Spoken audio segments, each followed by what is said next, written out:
Deadly Tarantula Girl coming to you from my private serpentarium tonight to bring you my top 5 South American terrestrial tarantulas. That's a tongue twister. If you would like to see my top 5 arboreal South American tarantulas, let me know in the comments below and I will make sure to follow up with that video. Now, I want to say that these are the top 5 South American terrestrials currently in my collection. Not my top favorite of all times.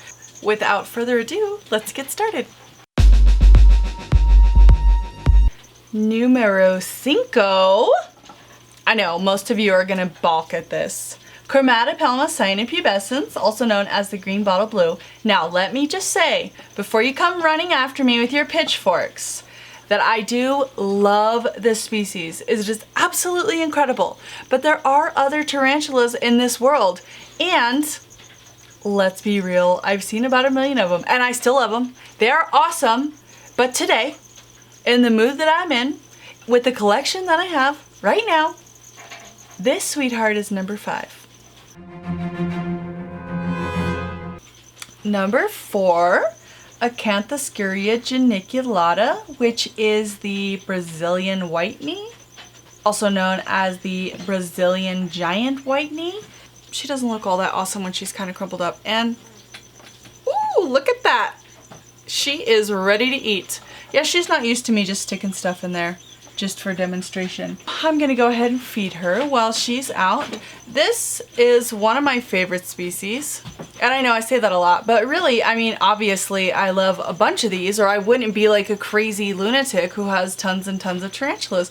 Look how pretty she is. She's so awesome and velvety and cute with her big puppy dog face. But I went to Buzz Ross's Rattlesnake Museum in Fort Davis and I saw a ginormous white knee, and I mean, that beast was crazy huge.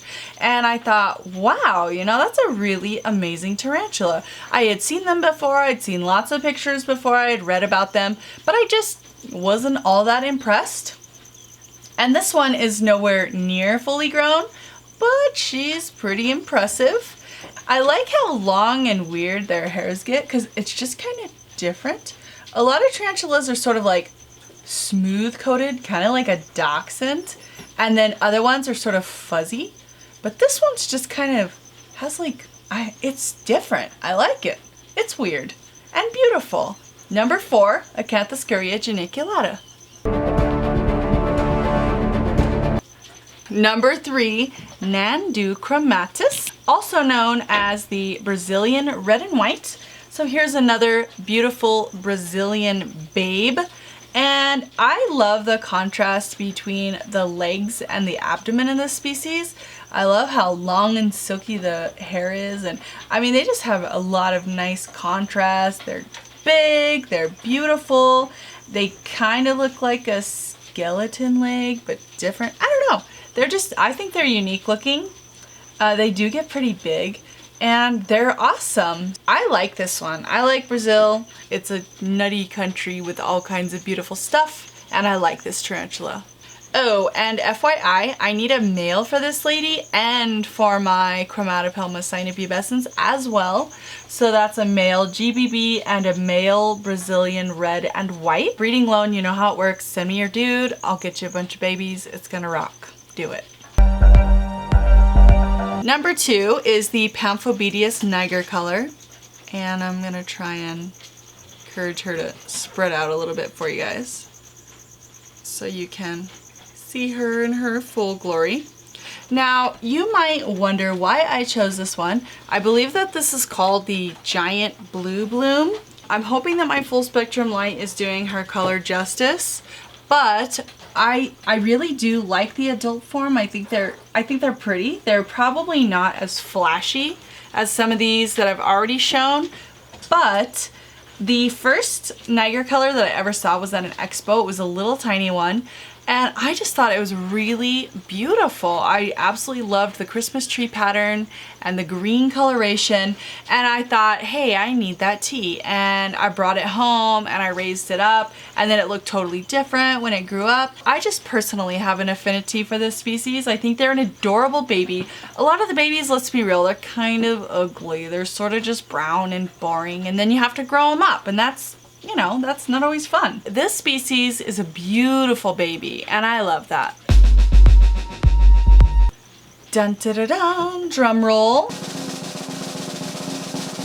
Everybody should know what this is. Number one, don't freak out, is a Grammostola pulchra. The Brazilian black, I believe, that's what this species is called.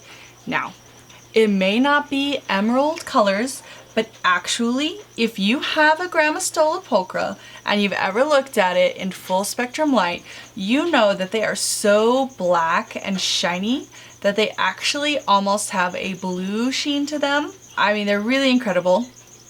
It took me 20 years from the first time I ever saw a photo of the species to ever acquire one. In my opinion, they are the ultimate Grammostola. They get giant, they are relatively friendly, and they're just really, really gorgeous. There's just something to say for a glossy black animal. I mean, come on, the black stallion. Why was he so cool? He was glossy and black. Now this is like the black stallion of all tarantulas. It's really awesome. And she's thinking about coming out here. What's going on, girl? I love this species. Is it gonna be my number one favorite that I have forever? Probably not, because my collection does kind of grow and evolve and change, and you guys have probably noticed that I don't get in and out of fads. But you know, as the years go on, my tastes do kind of change depending on what I'm looking at every day and kind of what I see come up in the news, and to be honest, just kind of how I'm feeling. If you must know what my top 5 South American terrestrial tarantulas that I currently have in my tarantula collection are these 5. Number 5, Chromatopelma cynopubescens. Number 4, Acanthoscurria geniculata. Number 3, Nanduchromatis. Number 2, Pamphobidius nigercolor. And number 1, Grammostola pulchra. Believe it or not, kids, that is my list. Call me crazy. That's my story and I'm sticking to it. So I hope you guys liked my top 5 terrestrial South American tarantulas currently in my collection. Let me know what your top 5 terrestrial tarantulas from South America are. Now, I wanted to give an honorable mention to one of my all-time faves. That's the Ephiopus cyanonathus, the blue fang. But as you all know, these animals are insane burrowers, and I did just dig some of these guys up, which I hate to do, for the blue fang video that I recently did. And so for her mental well-being, I did not want to do that all over again, but I did want you to be able to lay your eyes on these top 5 beauties. Just throwing that out there. Ephiopus cyanonathus, I still love you. Hope you guys like this one. Tell me in the comments below what top favorite you would like to see next, and I'll see you guys soon.